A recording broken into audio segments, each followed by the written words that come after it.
Sveiki, zēni un meitenes! Jūs klausāties kopā ar Jēzu. Šeit mācīsimies, cik ļoti Jēzus tevi mīl un ka viss, ko tu dari, ir īpašs, ja to dari kopā ar Jēzu. Tevi sagaida kāds jauns un aizraujošs Bībeles stāsts, ko tev sagatavojis pats Dievs. Vai esi gatavs? Šobrīd skan atverot Bībeli pirmsskolas vecuma bērniem. Šis būs A gada 3. ceturkšņa. Jēzus ir mans Dievs 5. nedēļas lasījums. Aug, aug, aug.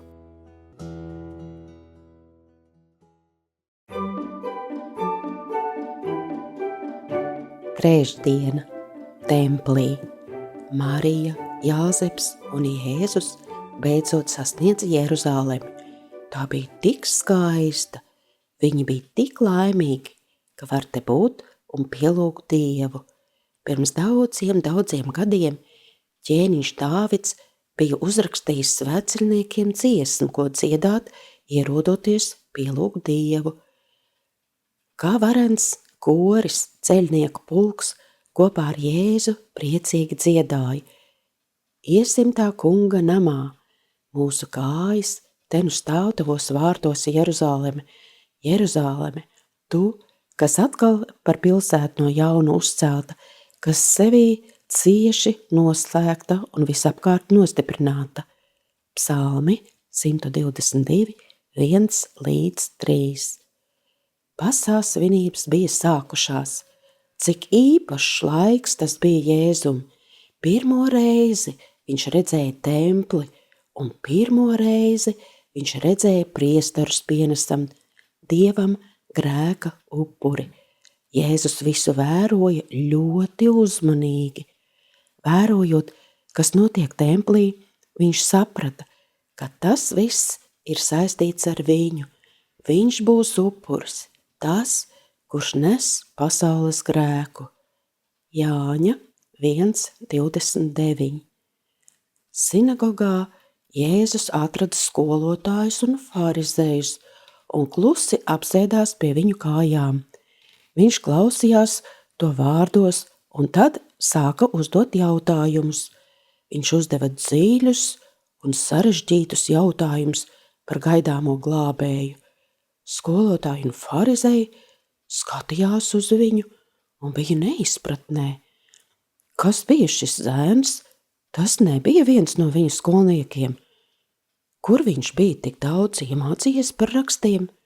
Viņš šķita tik gudrs. Ja vien šie skolotāji un farizēji būtu sapratuši, ka pie viņu kājām sēž paša Dieva dēls, apsolītais glābējs, ja vien viņiem būtu bijušas atvērtas sirdis, lai mācītos no Jēzus. Mani interesē. Kā mēs varam mācīties no Jēzus un pieaugt viņa gudrībā?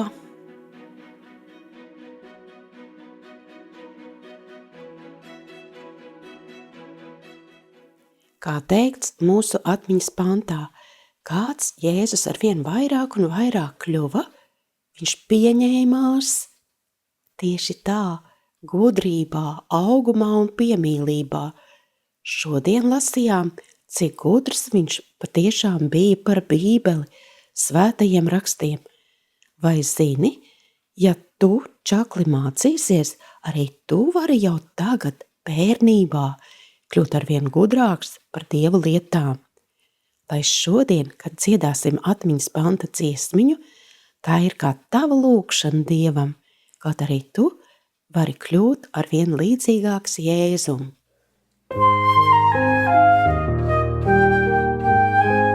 Un Jēzus pieņēmās gudrībā, augumā un piemīlībā, pie Dieva un pie cilvēkiem.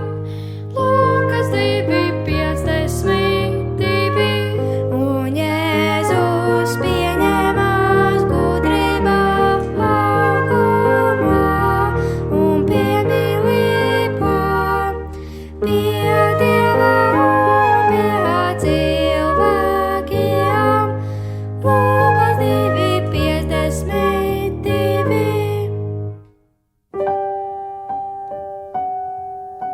laiks lūgšanai.